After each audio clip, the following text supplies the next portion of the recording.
beloved, and holy, and only child of our Heavenly Father, child of the one source, child of light, divine. That is who you are.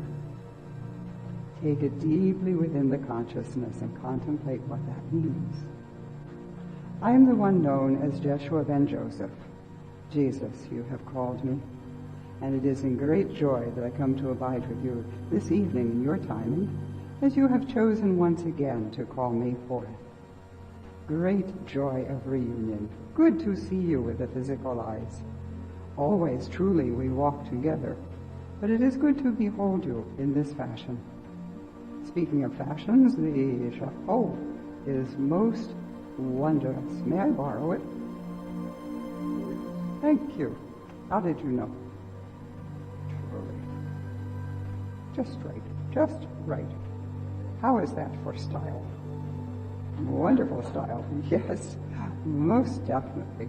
If it's different than what I ever wore, as is depicted in your picture, quite often I did not wear the headdress, but when the sandstorms would come up, there was always a bit of the robe that could go up over the head and across the face to keep out the sand. You do not have that problem in this area because you have enough of the soil and enough of the moisture that it will keep down the sand. I suppose truly you have sand out by your water. Is this true? Yes? But you don't have the sand storm, right? Thank you, beloved brother. Most wonderful. The new one is most wondrous. Remember you when you were that size? Not really. Your mother would remember. Yes, as you will remember all the young days of this one. Yes. Most wondrous. I have said often to become as the small child, without judgments, with no preconceived ideas, wondrous being that is taking in everything, wants to know what does everything feel like, what does everything sometimes taste like. Yes, that is a small tree. Oops. You are learning to balance something that is most necessary as you walk through life, the balance of the physical being and the balance within the thoughts, balancing them with the spirit of you. Sometimes there is much of the mind that is happening, and sometimes you become quiet and you listen to the spirit, the voice of spirit. Always there is that underlying voice that will guide you as you will tune into it. New life, what fits in? I think this one is going to be a builder. He is going to see what fits together. That is the round candle in the round hole doesn't fit on the sides of the candle holder. Most wonderful to behold. And I've said to you that life is truly an adventure. Allow yourself to be as the small child and to look at everything in a new way. For truly, as you become a bit taller and the hair changes its color and you become more set, perhaps, in your ways, I'm not speaking to any of you because that doesn't happen to any of you, but as you become a little more set in your perceptions of things, it is good to remind the self of the newness of life every day as you awaken to every day, and to ask of self, where are we going to go today? What are we going to experience? Who are we going to talk with? Yes, there is a star up there, a great light, a star up in the window. It gets your attention as the star did many, many years ago. You are fascinated.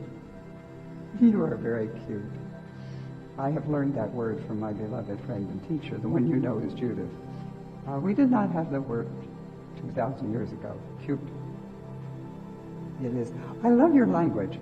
I have said to you many, many times that I find your language, the American English, I think it is termed, and then the colloquial idioms that you have, most fascinating. So I make a study of them, and I don't always use them in the right way. And beloved Holy Scribe, when he is working with some of the words that I twist around a bit, if you were to see his face, he doesn't know, but he grimaces from time to time as he has to transcribe what I am saying and how I am twisting the words around, because they're not my language.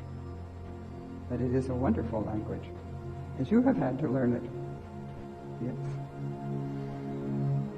This evening, I have had a request to speak about how to look through the veil of separation. How to move from this dimension that seems so very real into the reality, capital R, beyond the veil of appearances. You are wanting to know, who am I? Why am I? Where am I? What is this all about? The same as a small child has to ask the questions and to experience. You are having the question marks of how life can be. And you are wondering, is there more to life than just what I am experiencing?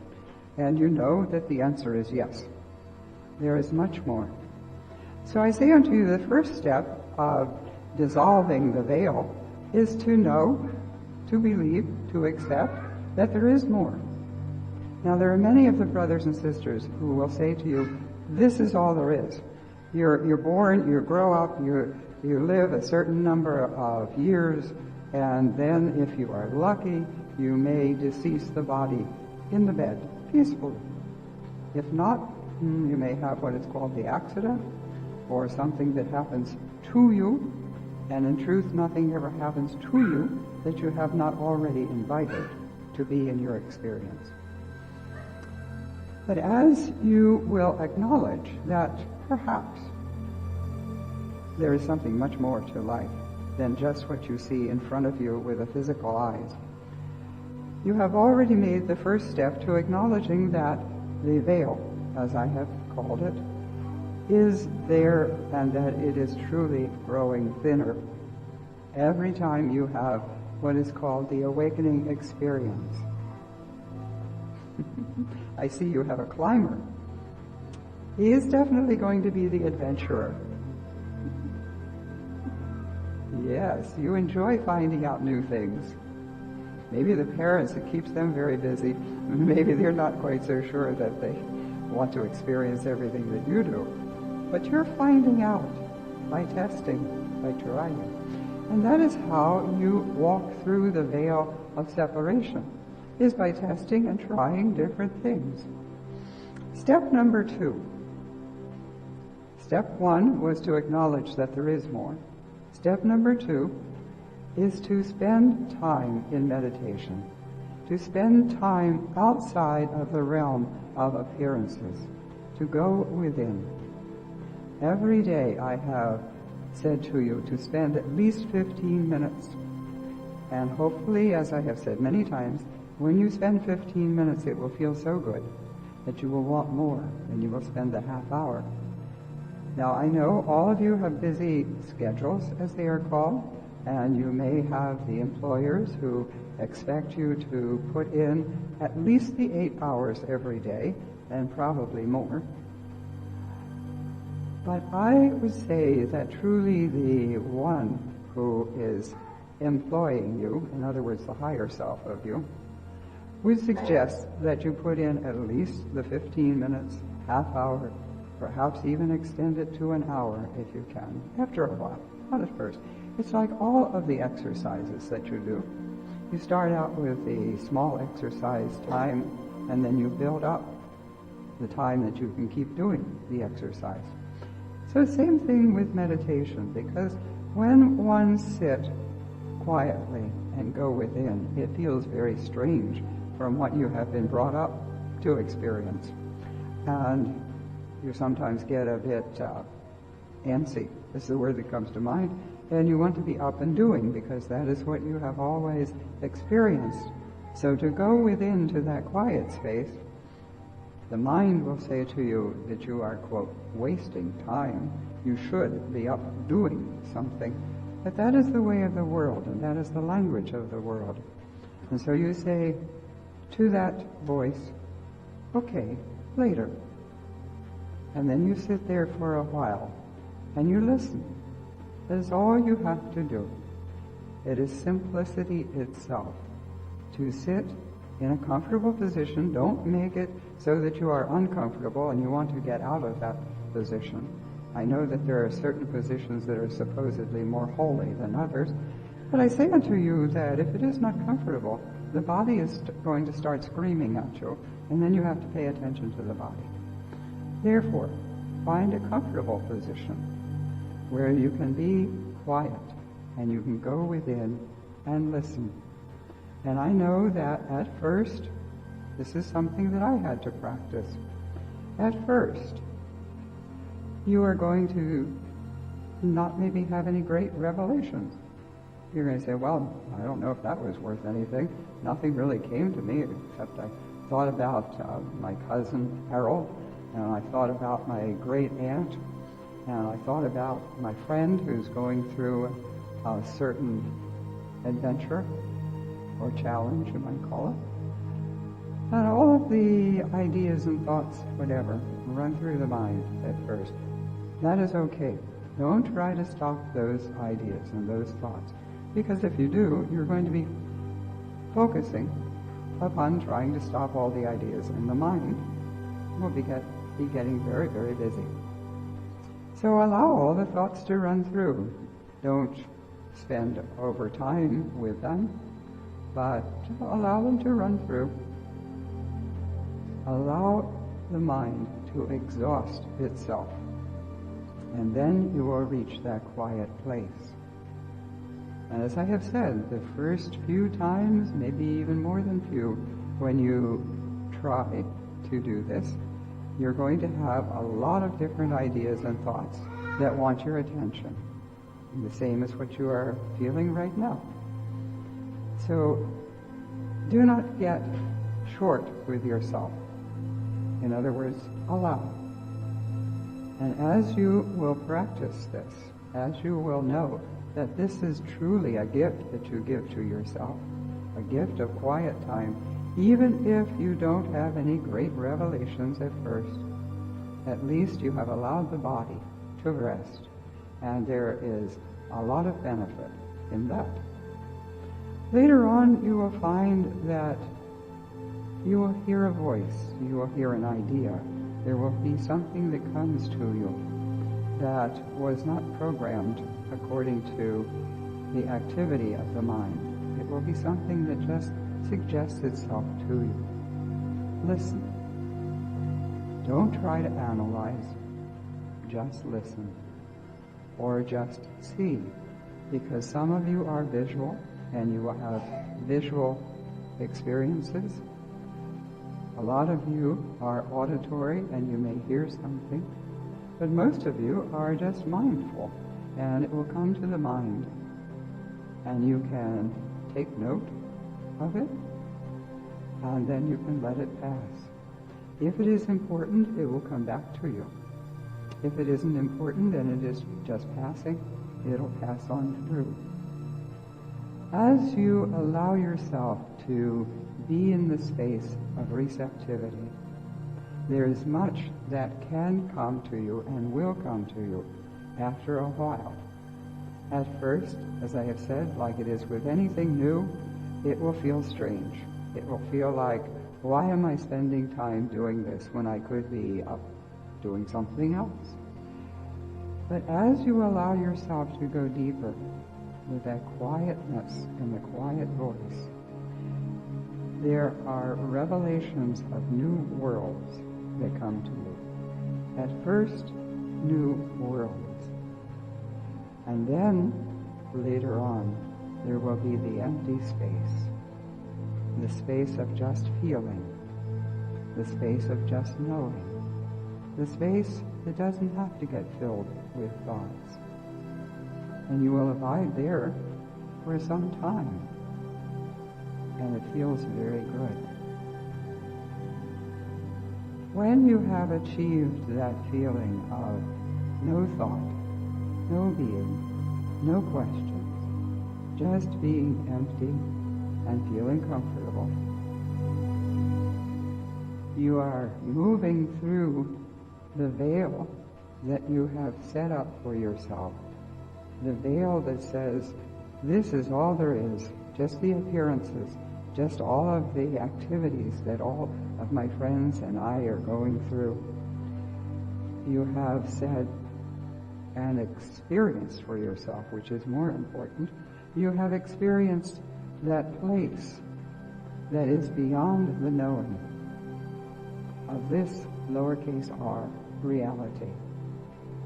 You are already, when you're in that space of what seems to be emptiness and yet is as the outer space, as you call deep space, between all of the universes and solar systems, you are going into what feels to be unknown territory, and yet it is a space that you know well.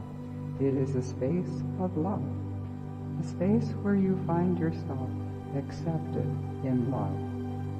You may bring into that space an idea of someone else, but in truth it is love of self, the self, the holy self that you are. And you will feel an overwhelming sense of happiness, of joy, of okayness. Now, as I have said, don't be short with yourself. And if it doesn't come within the first day, week, month, do not say, oh, well, I tried it and it didn't work.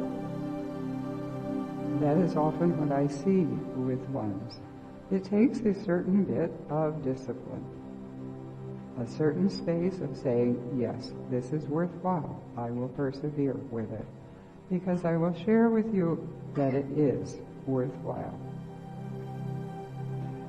It was something that I knew when I was a small one, and yet it was something that I had to renew in my experience.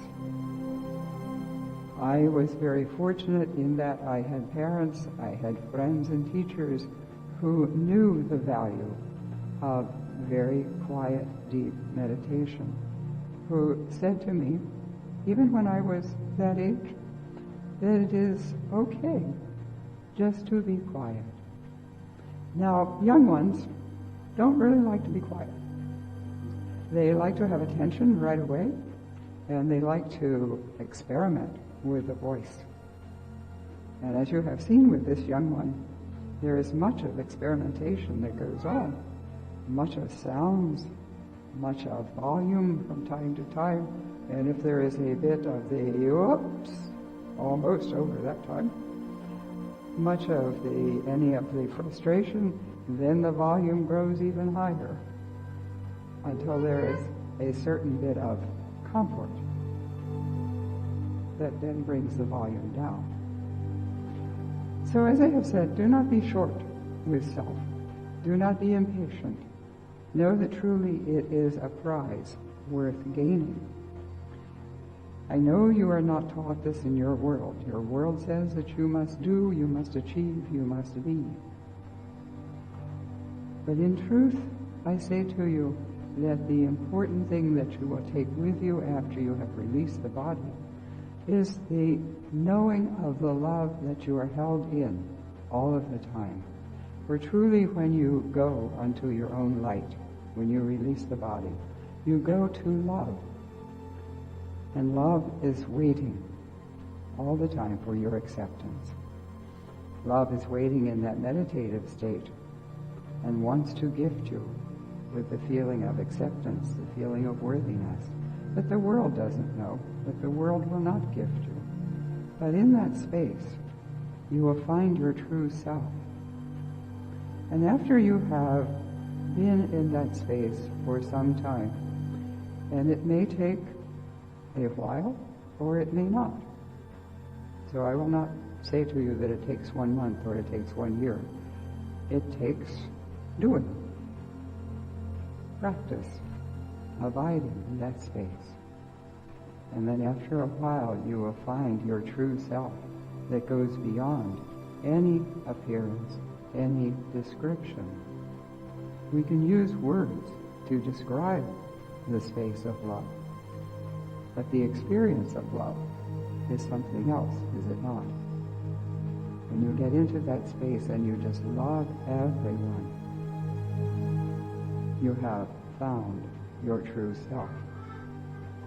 A self that the world does not appreciate, does not value.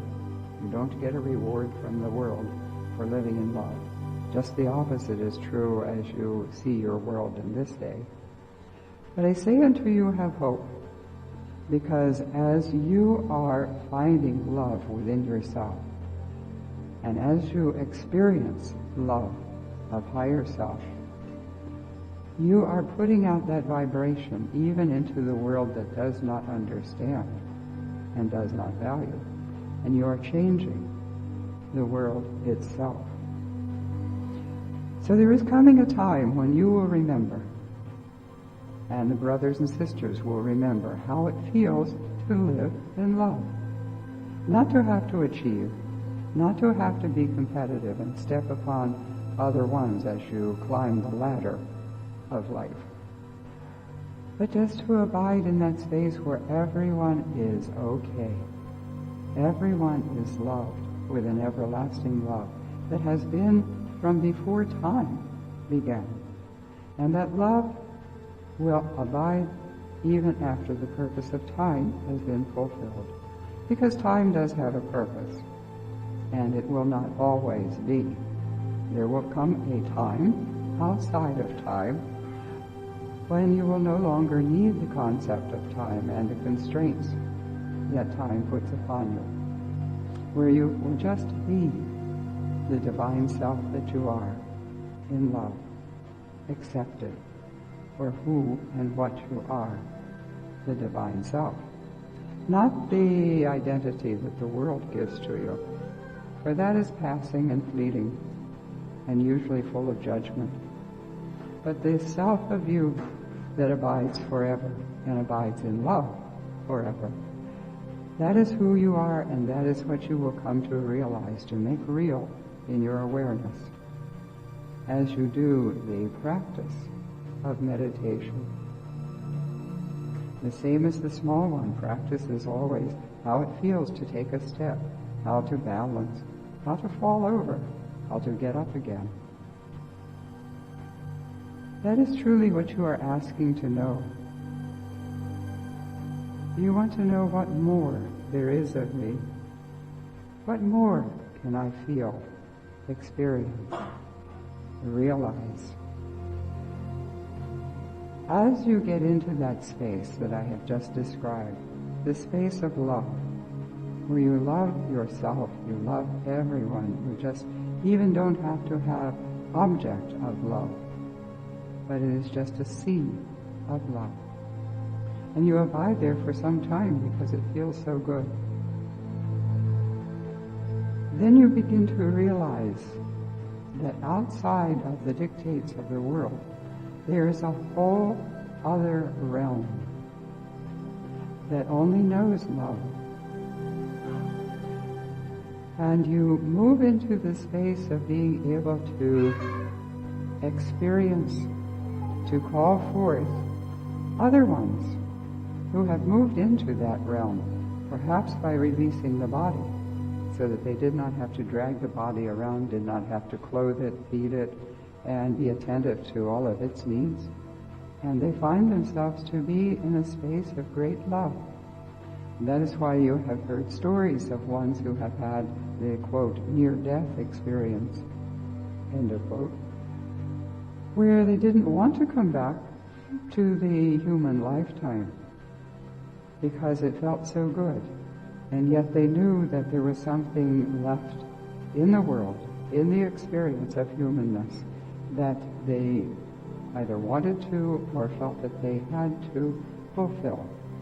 Ones who were asking of them that they would be with them and to complete whatever the experience would be.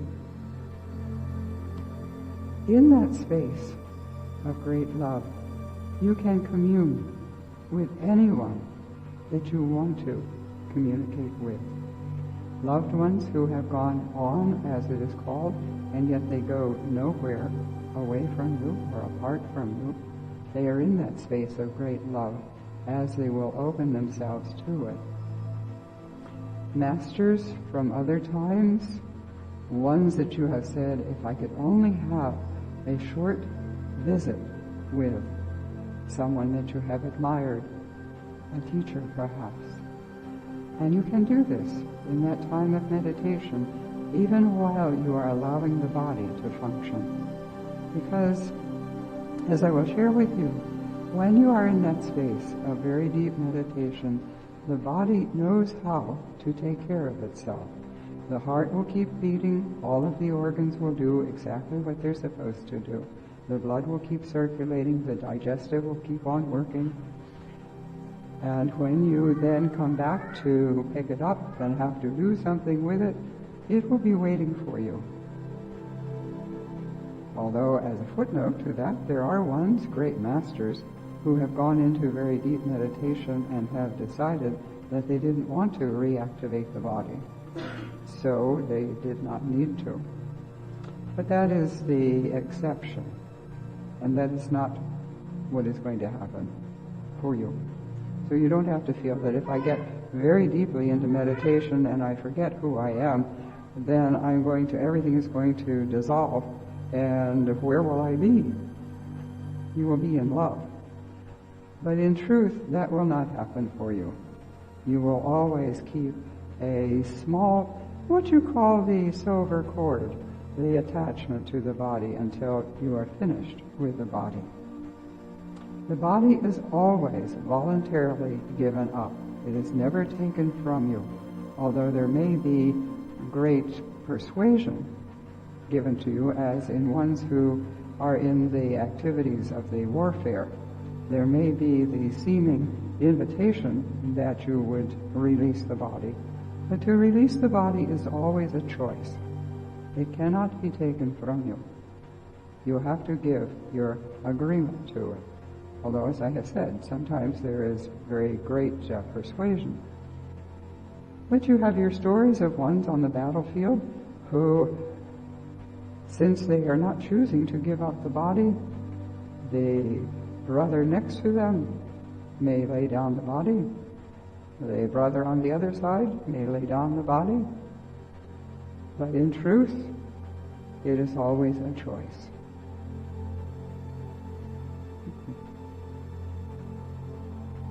Such a delight. The small one, wandering around to experiment, to find out what is behind the chair, what is behind the sofa, what is. All of the questions that don't even have to be, as you have seen, formulated into words. Just an idea of, I want to know, I want to feel. And that is where you will be in the meditative experience. You will be at first wanting to feel, and you will feel the great love. It has, in truth, no description, but is a feeling, a great feeling. As I have said, once you reach that place of the great love, you can speak with loved ones, and they will be very much alive with you, the same as when you knew them. It has been said to you, and it is a great truth, that when ones release the body, they take unto themselves the knowing of how they were in their prime, not how they were in the last few weeks before they released the body, which may have been most tragic looking. But they go to a place where they are in their prime. And that is how you will know them. They will appear to you as you do know them. And if you only knew them the last few weeks before they release the body, then at first they will show you that appearance. But quite often, for themselves, they go to the place where they are quite joyful, quite alive, because they are, same as you are. And they will be in the prime of life, the spirit life, not fearing. You see, one of the things that wears down the body and also the person is fear, worry, thinking that you have to, whatever the employer has said to you, whatever the peers have said you have to be, whatever the parents said to you in your growing up time that you had to be a certain way. Stand up straight, put the head up, never look down, never look back, etc. All of the things that you are taught that are, quote, good for you. But in truth, sometimes all of the disciplines of growing up can be a bit wearing on the spirit. That is why I remind you from time to time to become as the little child, the small one who is excited about life, who is very much out there in life. Life is all there is, and they want to know more about it. You want to know more about the ongoingness of life. You want to know, how do I work with the body? How do I make it become the way I want it to be? And I will say to you that in truth, you are always functioning in the body as you see it possible. And this is not said as a judgment. If any of you have a condition, I guess it is called, that you are working with, it is not said as a judgment. It is said as a truth, that your body responds to what you tell it. And as you are happy and you love your body, as one of your teachers has said, fat thighs and all. I don't know if the thighs were that fat, but anyway. However the body appears, love it. You are the one, the creative force, that is activating the body. You are in charge. Now I know the body sometimes will speak back to you and say, well, that's a big laugh. You think you're in charge? I'll show you. And then you get a pain in the ankle, or a pain in the midsection, or, woe is me, a pain in the head. And you respond. You respond out of habit. So I'm saying to you, when you're in the space of great love, you will love your creation. You will love your body. And it will feel different for you. It doesn't happen all at once, usually. And as I have said, I was very fortunate, and you have been very fortunate in other lifetimes where you have grown up in a spiritual community that accepted you as the small one, knowing that you are the divine energy that activates your creation in the body. And there was the communication, mind to mind, that you had with the taller ones and with the ones of your own size, where you didn't have to judge. You have agreed, as I have said to you many times, out of great courage, that you will come into this world to bring your light and your love. Oops! Well, that's how it happens. And then you just get back up again. Then, wonderful creation, it bounces. A small body, if it falls down, then it bounces. And you are doing very well. You are having fun. Tastes good? Yes, it tastes good. Become as the little child. That is why you have invited this one to be in your midst this evening, is to see once again how you have been.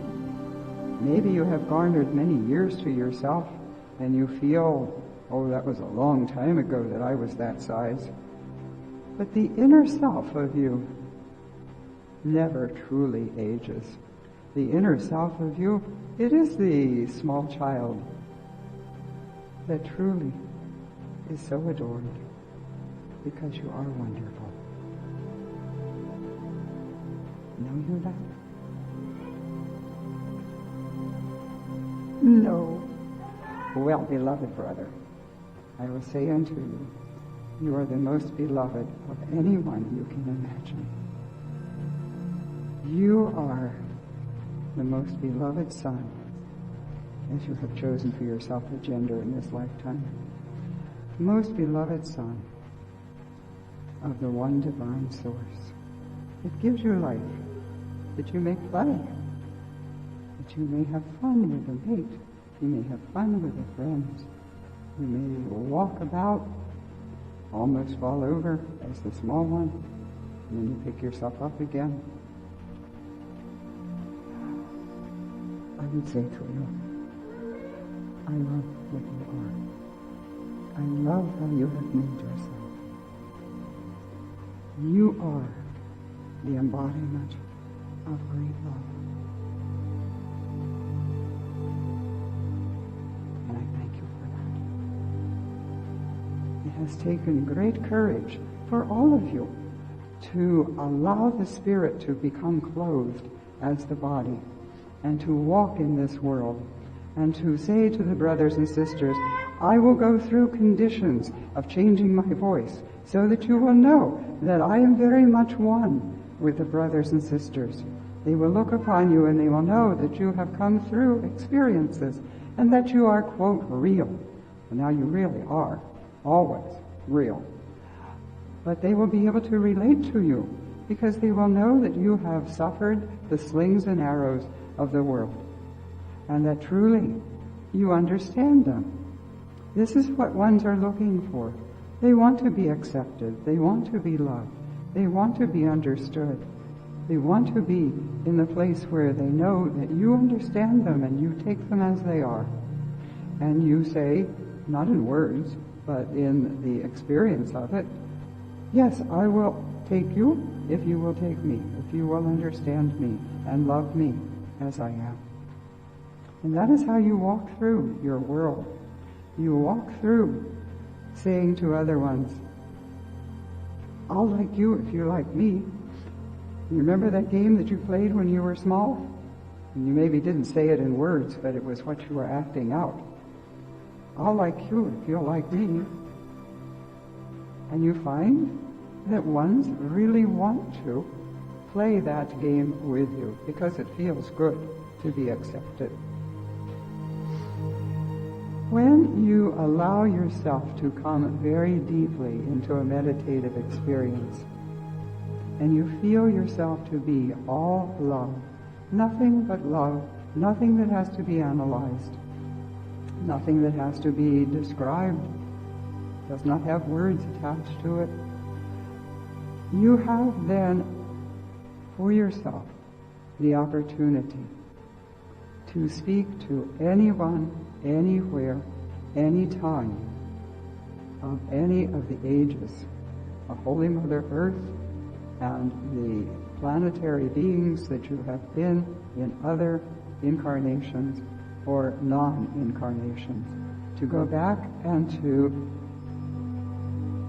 re-evaluate yourself in the other lifetimes, to regroup, as it would be, all of the other lifetimes, incarnations and non-incarnations, of experiences. You will find yourself to be very wealthy because you will connect with what has been termed in this time the ETs. You will find that, oh my goodness, I had experience as an ET, but I didn't know I was an ET. I was just a being. I was a consciousness. But others perhaps would describe me as an ET because at that point I wasn't living on Holy Mother Earth, on terra firma, or even in the sea. As you have been speaking of the evolution of the small ones within the womb and going through every stage of evolution known on Holy Mother Earth. Now, it is not the same for other planetary beings, but within this experience, truly, you have been the small protozoa. You have been the fish that swam in the sea. You have been the four-footed ones. You have been the most agile, as they are called now, the monkeys that would swing through the trees. Sometimes there is a feeling within you that you'd like to do that again. Oh, that I could be lithe and free and swing through the trees from limb to limb to limb. Well, you are reliving at that point an experience that you already have had. Otherwise, how would that concept idea find a place within your consciousness? It's because you have done it. You have already been it. Mankind, man and woman, have set themselves up to be on top of the pyramid and to say that I am the top of the evolutionary tree. Well, I share with you that in what you see to be a few hundred years from now, maybe even just a couple hundred years, maybe even just 100 years, there's going to be an evolution where the human form is going to be different than what it is now. And the human receptive, otherwise known as the brain, is going to be able to be far more receptive and telepathic than what you know now.